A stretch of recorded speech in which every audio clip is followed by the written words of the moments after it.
सुप्रभात बच्चों।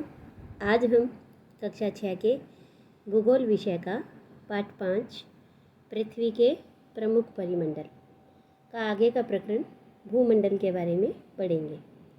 तो देखो बच्चों, इससे पहले वाली वीडियो में हमने पृथ्वी के प्रमुख परिमंडलों के बारे में पढ़ा था, जैसे कि भूमंडल, वायुमंडल, जलमंडल और जीवमंडल। इनके मुख्य मुख्य बिंदुओं पर चर्चा की थी, उनसे परिचय किया था। तो आगे की वीडियोस में हम इन्हीं परिमंडलों के बारे में विस्तार से पढ़ेंगे। तो आज हम सबसे पहले पढ़ेंगे भूमंडल के बारे में। तो चलिए करते हैं शुरू। भूमंडल, पृथ्वी के ठोस भाग को भूमंडल कहा जाता है। ठोस भाग यानी कठोर, जैसे जमीन, तो उस भाग को भूमंडल कहा जाता है। यह भूपर्पटी की चट्टानों और मिट्टी की पतली परतों से बना होता है, जिसमें जीवों के लिए पोषक तत्व पाए जाते हैं। तो इसी पृथ्वी की सतह को दो मुख्य भागों में बांटा जा सकता है। तो जो सबसे पहला भाग है उसे हम महाद्वीप कहते हैं। जैसे बड़े बड़े जो स्थलीय भूभाग होते हैं, जो ज़मीन वाले भाग हैं, उन्हें महाद्वीप के नाम से जाना जाता है।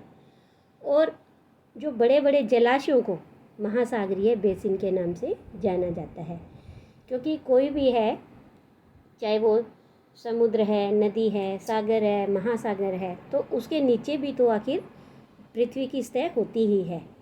तो इसीलिए इन बड़े बड़े जलाशयों को महासागरीय बेसिन के नाम से जाना जाता है।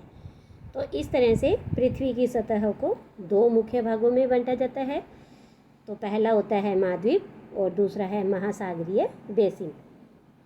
विश्व के सभी महासागर आपस में एक दूसरे से जुड़े हुए हैं। जैसा कि हमने पहले वाली वीडियो में इसी विश्व के मानचित्र को हमने देखा था, तो इसे एक बार और देख लेते हैं कि ये देखिए, जब हम इसे देखेंगे तो हम ये देखेंगे कि इसमें जितने भी आपको ये जो नीला रंग दिखाई दे रहा है, ये सारा क्या है? जल है। और ये सारे आपस में, जो भी महासागर हैं, ये सारे आपस में जुड़े हुए हैं। तो क्या सभी स्थलीय भूभाग एक दूसरे से आपस में जुड़े हुए हैं? यानी कि जो इसमें आपको ये स्थल दिखाई दे रहे हैं, जो महाद्वीप दिखाई दे रहे हैं, क्या ये सारे आपस में एक दूसरे से जुड़े हुए हैं? तो हम कहेंगे नहीं, क्योंकि सारे महासागर हैं वो आपस में, माफ़ कीजिए, जो सारे महाद्वीप हैं वो आपस में जुड़े हुए नहीं हैं। जैसे ये देखिए आप यहाँ पर, ये ऑस्ट्रेलिया जो महाद्वीप है, ये सबसे अलग है। लेकिन अगर हम बात करें एशिया की, यूरोप की और अफ्रीका की, तो ये तीनों महाद्वीप आपस में जुड़े हुए हैं। और इसी प्रकार उत्तरी अमेरिका और दक्षिणी अमेरिका है, ये भी आपस में जुड़े हुए हैं। तो इसके बाद देखिए कि हम बात कर रहे हैं समुद्री जल का।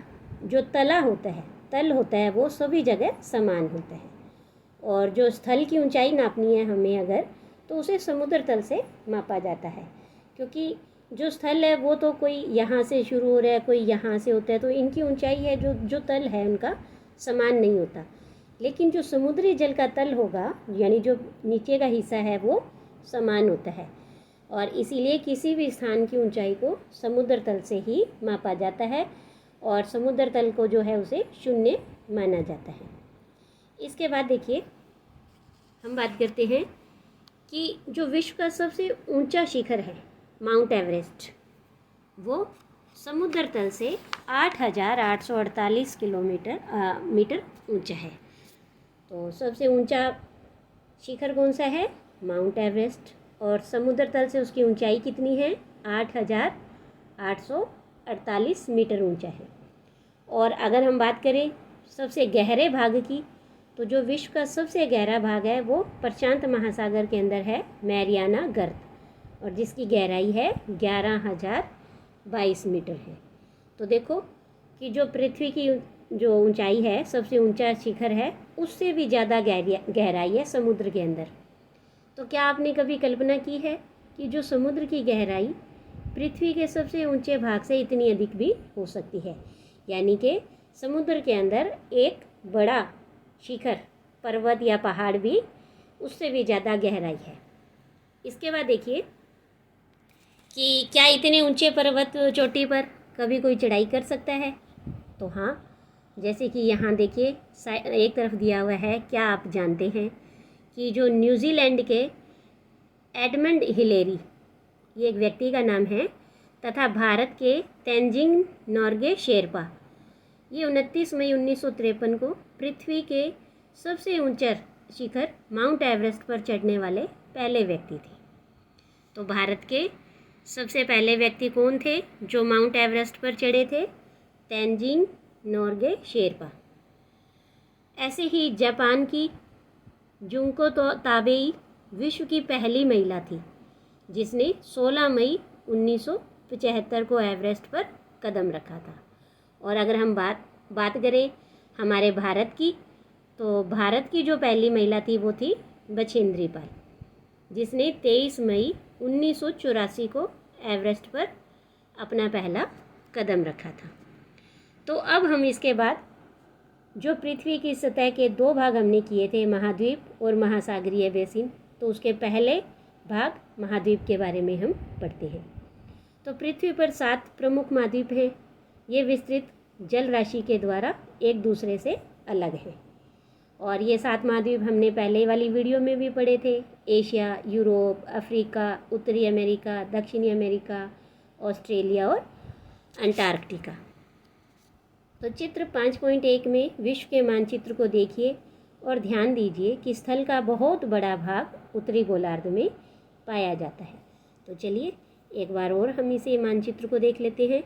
लेकिन सबसे पहले हम क्या करते हैं कि इस मानचित्र में थोड़ा दिशाएं लिख लेते हैं, जिससे क्या है कि हमें महाद्वीपों की स्थिति समझने में आसानी होगी। तो जैसे मानचित्र का जो ऊपर वाला हिस्सा है ये उत्तरी दिशा होती है, ये दक्षिणी दिशा है, और ये यहाँ पर पूरब और ये पश्चिम।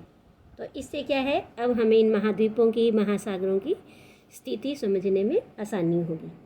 तो हमने इसमें ये देखा कि जो स्थल का बहुत बड़ा भाग है वो उत्तरी गोलार्ध में पाया जाता है। तो जैसे ये बिल्कुल बीचों बीच है, पृथ्वी को 2 भागों में बांटा, तो अब आप देखो कि जो महाद्वीप का कितना हिस्सा है इन महाद्वीपों का, सबका ये उत्तरी गोलार्ध में अधिक मिलेगा आपको। इसके बाद देखिए कि सबसे पहला महाद्वीप हम पढ़ेंगे, इसके बाद एशिया। एशिया जो है वो विश्व का सबसे बड़ा महाद्वीप है। यह पृथ्वी के कुल क्षेत्रफल के 1/3 भाग पर फैला हुआ है। यानी पृथ्वी पर जितना भी स्थलीय भाग है उसके 1/3 भाग में ये फैला हुआ है, सबसे बड़ा है। यह महाद्वीप पूर्वी गोलार्ध में स्थित है और कर्क रेखा इस महाद्वीप के बिल्कुल बीचों बीच से होकर गुजरती है। एशिया के पश्चिम में यूराल पर्वत है और इसे यूरोप से ये अलग करता है। और वही ये सब हमें मानचित्र में देखेंगे हम। यूरोप और एशिया के संयुक्त भूभाग को यूरेशिया कहा जाता है। हालांकि हमने ये सब इसे पहले वाले मानचित्र में समझा था, फिर भी हम देख लेते हैं कि जो एशिया महाद्वीप है, अब आप देखो कि जैसे ये हो गया हमारा उत्तर दिशा और ये दक्षिण। तो इस पृथ्वी को हम अगर ऐसे और कर दें तो इस तरह से ये हो गया उत्तरी और पूर्वी गोलार्ध। यानी हमने पृथ्वी को 4 भागों में बांट दिया। तो पूरा का पूरा एशिया हमें देखो कहाँ मिलता है, ज़्यादातर पूर्वी गोलार्ध में मिलेगा। ये पश्चिमी गोलार्ध हो गया, ठीक है। तो जो इसके एशिया महाद्वीप के पश्चिम दिशा में आपको यहाँ पर ये यूराल पर्वत है, और ये यूराल पर्वत एशिया और यूरोप को अलग करता है। ये हमने पहले भी समझा था। और इनके जो संयुक्त भाग है उसे यूरेशिया कहा जाता है। और जो कर्क रेखा है ये वाली, ये देखो, तो ये एशिया के बीच में से होकर गुजरती है। इसके बाद हम पढ़ेंगे यूरोप के बारे में। ये एशिया से बहुत छोटा है। इसका जो अगर आकार के आधार पर हम इसका स्थान देखते हैं तो वो है 6ठा स्थान है। यह महाद्वीप एशिया के पश्चिम दिशा में स्थित है, क्योंकि ये पूर्व दिशा है और ये पश्चिम दिशा है। तो जो यूरोप महाद्वीप है वो एशिया के पश्चिम दिशा में स्थित है। आर्कटिक वृत्त इससे होकर गुजरता है। अगर हम आर्कटिक वृत्त है वो 66.5 डिग्री पर होता है, तो ये यहाँ से आएगा इस तरह से। तो आर्कटिक वृत्त है वो इसे होकर गुजरता है। यह 3 तरफ से जल से घिरा हुआ है। जब अगर हम यूरोप को देखते हैं तो ये देखिए कि इसके ऊपर की उत्तर दिशा में आर्कटिक महासागर है, यहाँ पर अटलांटिक महासागर होगा और यहाँ पर भूमध्य सागर है। तो इस तरह से जो यूरोप है वो 3 तरफ से जल राशि से घिरा हुआ है। इसके बाद हम बात करेंगे अफ्रीका की।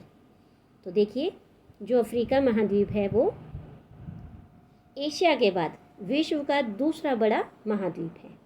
विषुवत वृत्त या 0 डिग्री अक्षांश रेखा जिसे कहते हैं, यह इस महाद्वीप के लगभग मध्य से होकर गुजरती है और अफ्रीका का बहुत बड़ा भाग उत्तरी गोलार्ध में स्थित है।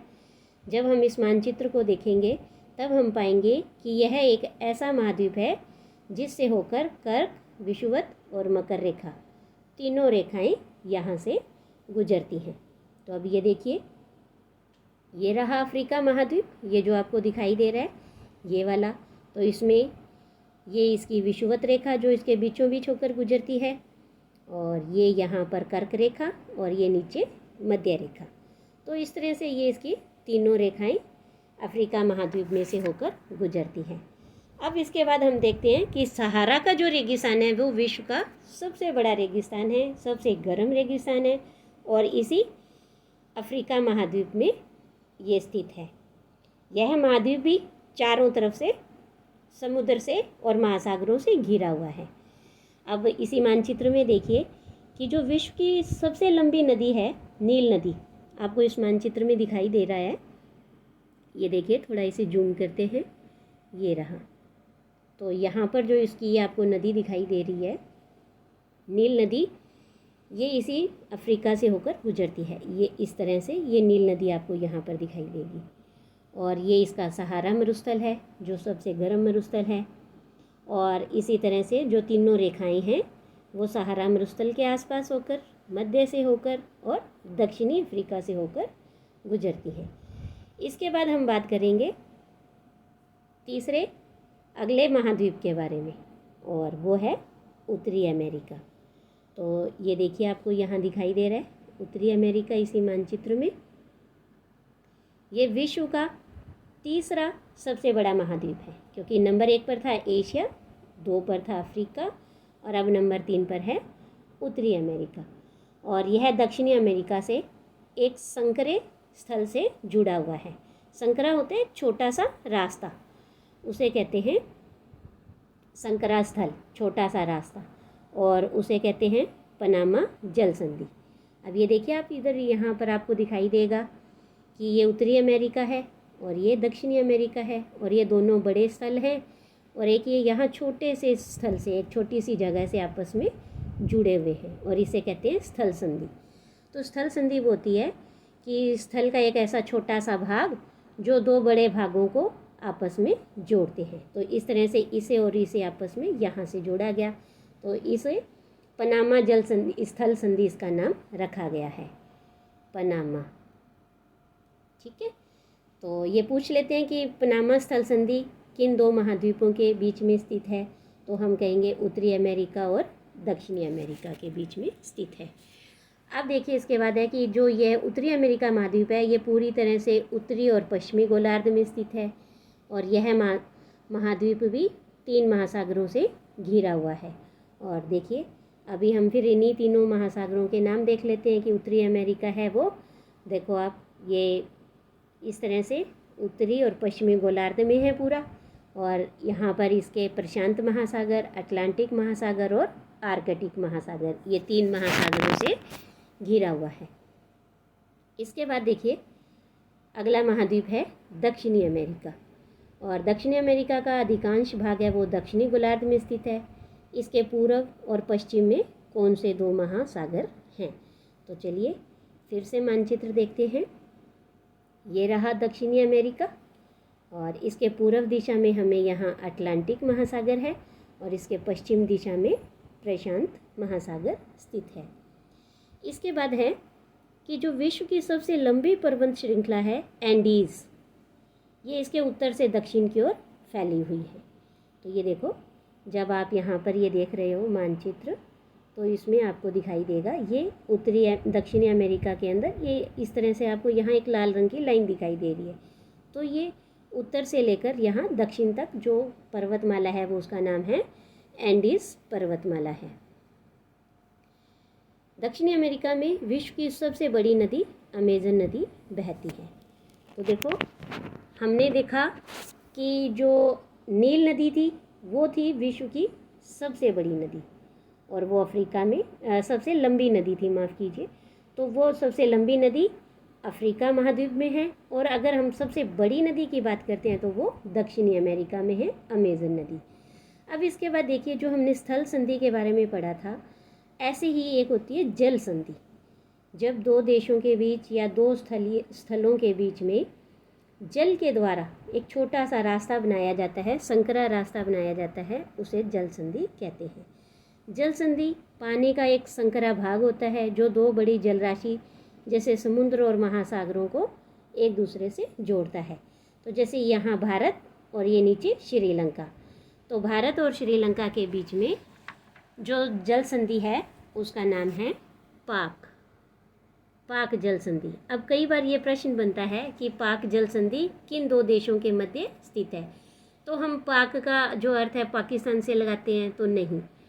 तो पाक जल संधि भारत और श्रीलंका के बीच में स्थित है। इसके बाद हम अगला महाद्वीप पढ़ेंगे, ऑस्ट्रेलिया, जो कि विश्व का सबसे छोटा महाद्वीप है और पूरी तरह से दक्षिणी गोलार्ध में ही स्थित है, और चारों तरफ से ये महासागरों और समुद्रों से घिरा हुआ है, और इसे द्वीपीय महाद्वीप कहा जाता है। तो देखो, हमें पता है कि द्वीप किसे कहते हैं, महाद्वीप किसे कहते हैं। जैसे पृथ्वी का ऐसा छोटा भूखंड जिसके चारों ओर छोटा होना चाहिए, है ना, तो छोटा भूखंड जिसके चारों ओर पानी हो उसे हम द्वीप कहते हैं, और पृथ्वी का ऐसा बड़ा भूखंड जिसके चारों ओर पानी स्थित हो उसे हम महाद्वीप कहते हैं। लेकिन ये है तो छोटा, क्योंकि जो ऑस्ट्रेलिया है सबसे छोटा 7वें नंबर पर है, ठीक है। तो इसे छोटा होने के साथ साथ लेकिन और द्वीप से बड़ा, इसलिए इसे महाद्वीप भी कहा जाता है, तो इसीलिए इसे द्वीपीय महाद्वीप कहते हैं। इसके बाद हम पढ़ेंगे अंटार्कटिका। ये एक बहुत बड़ा महाद्वीप है जो कि दक्षिणी गोलार्ध में स्थित है। ये 5वें नंबर पर आता है आकार के आधार पर। दक्षिणी ध्रुव इस महाद्वीप के बिल्कुल मध्य में स्थित है। तो देखिए कैसे, इसी मानचित्र में देख लेते हैं। ये देखो, ये है नीचे आपको जो दिखाई दे रहा है, ये सारा अंटार्कटिका महाद्वीप है। तो इसका जो दक्षिणी ध्रुव है ये यहाँ पर बिल्कुल मध्य में यहाँ पर स्थित है, और इसीलिए ये दक्षिणी ध्रुव में स्थित है।